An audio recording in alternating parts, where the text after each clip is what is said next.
Револуционерниот Јарис. Сигурно мислев дека е ГР. Искрено јас исто тоа го помислив кога Toyota ми се јавија да ме праша дали сум заинтересиран за тест на новиот Јарис. Замислете ситуацијава. Здраво Кирил, дали си заинтересиран за новиот Јарис? Секако да. Ама не е хибридниот. Добро си викам. Трицилиндричен турбобензинец. Добро. Никој до сега нема возено. Веќе бев нормално нацртан таму. Но станува збор за 1.0 трицилиндричен турбобензински мотор со 72 конски сили во лајт ниво на опременост. Тоа е најосновното ниво на Јарис по цена од 12.490, тоа е промотивна цена. И зошто Toyota го нудат во најосновното ниво, бидејќи Јарис е еден од финалистите на Златно тркало, кој што можете да ги видите во линкот подолу.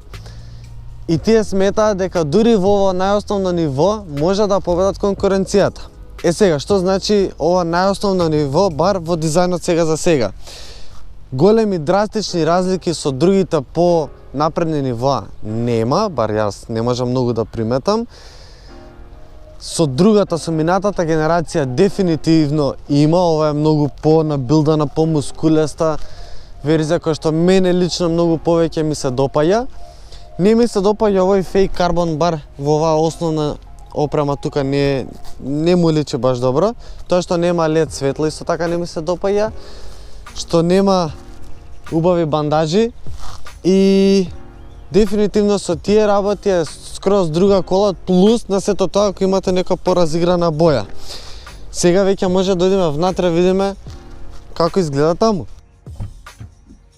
И сега што има внатре, како изгледа бар вака на прв поглед. Искрено, како што можам да видам, има доста безбедносни системи бар тука на воланов што ги гледам во основно ниво. Тоа е lane assist, тоа е темпомат, тоа се автоматски светла што е супер. Имате 7-инчен екран кој што имате можност да го поврзете преку Apple CarPlay или Android Auto, зависи каков телефон користите. Овој систем бар сличен овој сме виделе во CHR-от и во RAV4 што претходно ги имаме возено. Тој тест можете да го погледнете од оваа страна тука. Сега околу практичноста мора да ги пофалам Toyota дека се потрудиле многу околу ситни мали остави на секаде низ интериерот. Пример, имате една тука горе, имате една и кај совозачот, имате уште една поголема доле. Тука имате USB порт, имате две остави за шишење, за жал немате наслон за раката. И тоа би било тоа.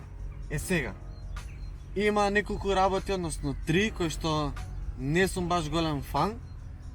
Тоа е прво овој дел на вратите. Изгледа вака на прв поглед како интересен материјал, како текстил, но, кој ќе го чепнете, е пластика.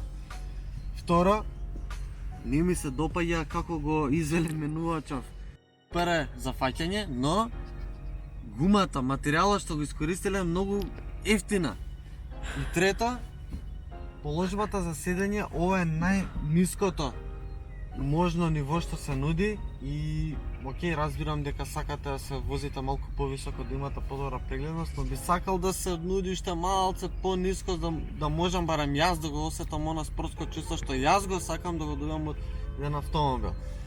Окей, други работи што ги има во интериеров се уште овие 3 тркалца за клима уредот и за вентилацијата, кои што искрено мене ми се окей, бидејќи при возење во секој момент знаете кој е крупче, зашто е и како да го насочите, кон каде да дува, така да функционални се. Сега веќе може да го видиме и задниот дел.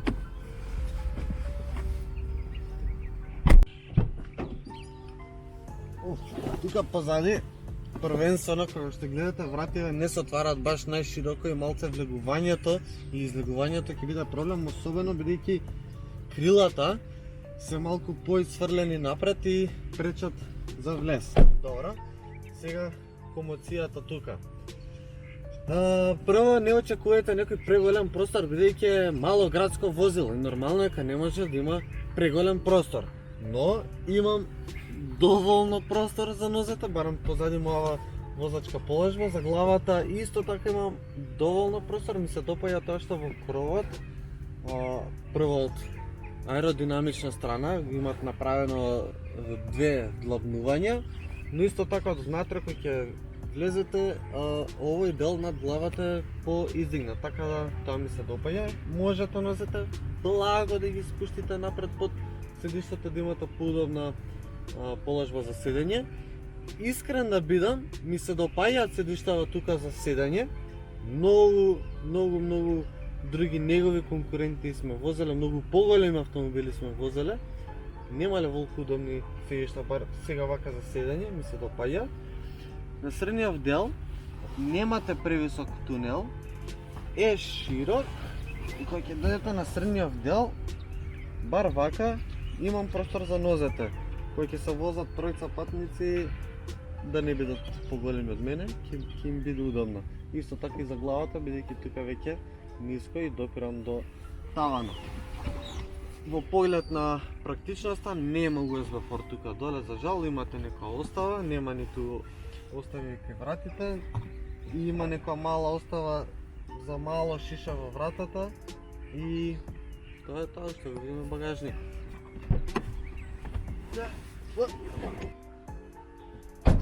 Багажникот нуди 284 литри багажен капацитет, што искрено е доволно за оваа класа на автомобили. Многу негови конкуренти, што повторно ќе кажам, можете да ги погледнете тука, не нудат волку голем простор.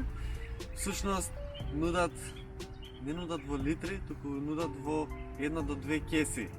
Тука машала има доволно простор и ми се допаѓа тоа што оваа даска можете да регулирате според висина. Имате две нивоа, тоа е најниското, каде што имате одредена висинска разлика со ивицата на браникот, и другата прави да ви овозможува да имате сосема рамен под, што е добро кога истоварате и растоварате поголем багаж. Инаку под оваа даска имате резервно тркало, немате 12-волтен приклучок, искрено не ни очекувам. Немате ниту куки за качалки и исто така не ни очекувам. Било практично да ги има куките за качалките, но сепак ќе кажам, мало градско возило нема поголем број од возачи за таква потреба.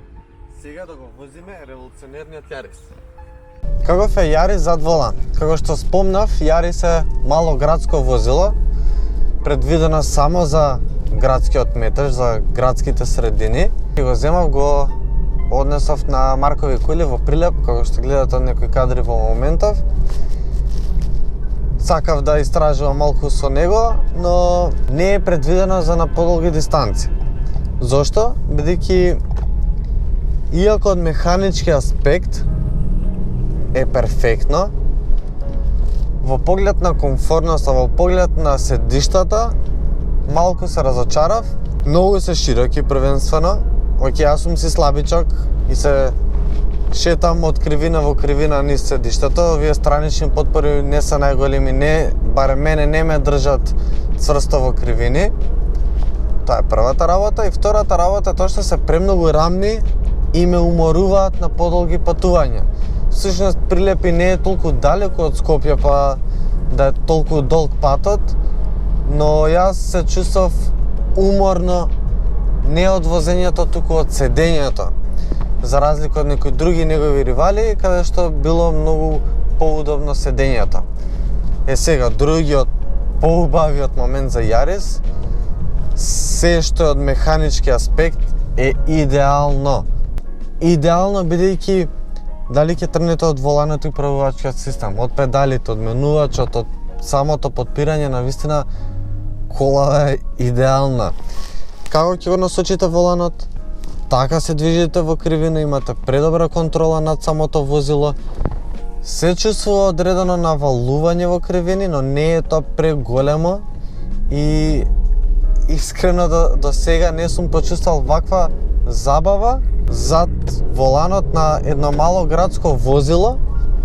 Можеби со Фиестата имам зборено дека е доста забавна и можеби има најдобар волан и управувачки систем, но Јарисов е многу подобар од него. Ми се допаѓа тоа што овој 5-степен мануелен менувач е многу краток и прецизен, влегува во секоја брзина многу лесно, педалите се совршени, ниту кочниците да се преагресивни, ниту комплугот да имате потреба од одреден период да го учите каде тргнува автомобилот. Навистина многу добро среден автомобил во поглед на механиката.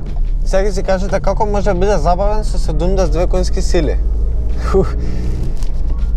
Нема да спомнам точно која брзина станува збор, но ми изненади како 1.0 3-цилиндричен бензински мотор со 72 конски сили достигнува толку високи брзини.